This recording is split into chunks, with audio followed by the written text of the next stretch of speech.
నెహ్రూ గారు అధ్యక్ష ఆనాడు సింపుల్ గా ఆ రిపోర్ట్ రిజెక్ట్ చేసి ఆల్మోస్ట్ మళ్ళా 30 ఏండ్ల వరకు అధ్యక్ష బీసీల గురించి ఈ దేశంలో చర్చ రాలేదు అధ్యక్ష. ఆ కమిటీ కాలేల్కర్ కమిటీని పక్కన పడేసిందే కాంగ్రెస్ గవర్నమెంట్ అధ్యక్ష.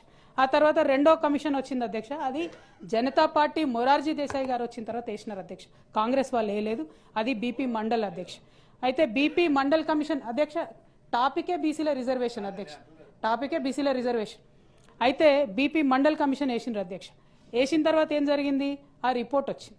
ఇందిరాగాంధీ గారు 10 సంవత్సరాలు ఆ రిపోర్టు భద్రంగా బీరువాలో పెట్టిండ్రు, కానీ దాన్ని ఇంప్లిమెంటేషన్ చేయలేదు అధ్యక్ష. ఆ తర్వాత విపి సింగ్ గారు ప్రభుత్వం వచ్చిన తర్వాత విపి సింగ్ గారు 1990లో 1990లో వారు ఇంప్లిమెంట్ చేసిరు తప్పితే అప్పటి వరకు ఎవరు కూడా కాంగ్రెస్ పార్టీలోంచి ఏం చేయలేదు అధ్యక్ష. 1990లో విపి సింగ్ గారు ఇంప్లిమెంట్ చేస్తే అధ్యక్ష, on the floor of the parliament Rajiv Gandhi గారు నిలబడి గంటన్నరసేపు బీసీలకు వ్యతిరేకంగా ఉపన్యాసం ఇచ్చిండ్రు అధ్యక్ష. ఈ దేశం ఉంది అధ్యక్ష, పార్లమెంట్ రికార్డ్స్ ఉన్నాయి, నేను చెప్తా. ఈ దేశం విచ్ఛిన్నమైతుంది బీసీలకు ఇట్లా రిజర్వేషన్లు ఇస్తే బీపీ మండల్ కమిషన్కి వ్యతిరేకంగా మాట్లాడినటువంటి పార్టీ కాంగ్రెస్ పార్టీ అధ్యక్ష. అదేవిధంగా అధ్యక్ష 1993లో ఈ పోరాటాల ఫలితంగా బీపీ మండల్ కమిషన్ కోసం హింస చెలరేగింది దేశవ్యాప్తంగా.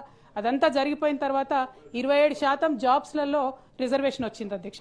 కానీ 2006 వరకు కూడా అధ్యక్ష మనకు ఎడ్యుకేషన్ ఇన్స్టిట్యూట్స్లో కొన్ని ఇన్స్టిట్యూట్స్ అయితే 2008 వరకు కూడా రిజర్వేషన్ ఇవ్వలేదు అధ్యక్ష.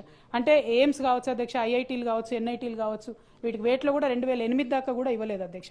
ఆ తర్వాత మళ్ళా 2011లో సోనియా గాంధీ గారు అధ్యక్షులైన అధ్యక్ష, కాంగ్రెస్ పార్టీ అధికారంలో ఉంది, రాహుల్ గాంధీ గారు కూడా పార్లమెంట్ సభ్యులుగా ఉన్నారు.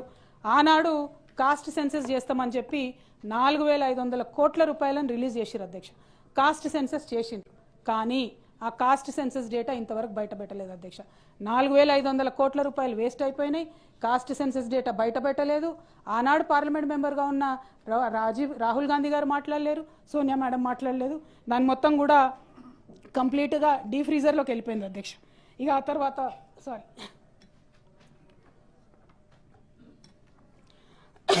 ఇవాళ రాహుల్ గాంధీ గారు మరి మనమెంతో మనకంతా ఓబీసీల లెక్క తీయాలి అని అంటే 2011లో చేసిన లెక్కలు ఉన్నాయి అధ్యక్ష, కానీ వాటిని మాత్రం బయట పెట్టినటువంటి పరిస్థితి ఉంది. ఎందుకు ఈ మాట చెప్తా ఉంటానంటే అన్న, బీసీలకు జరిగినటువంటి అన్యాయాన్ని మనం ఒకసారి తలుచుకుంటేనే ఇప్పుడు పెడుతున్నటువంటి బిల్లును ఎట్లా పాస్ చేసుకోవాలా, దానికోసం ఏం ఫైట్ చేయాలనేటటువంటి ఆలోచన వస్తుంది అధ్యక్ష. కాబట్టి కాంగ్రెస్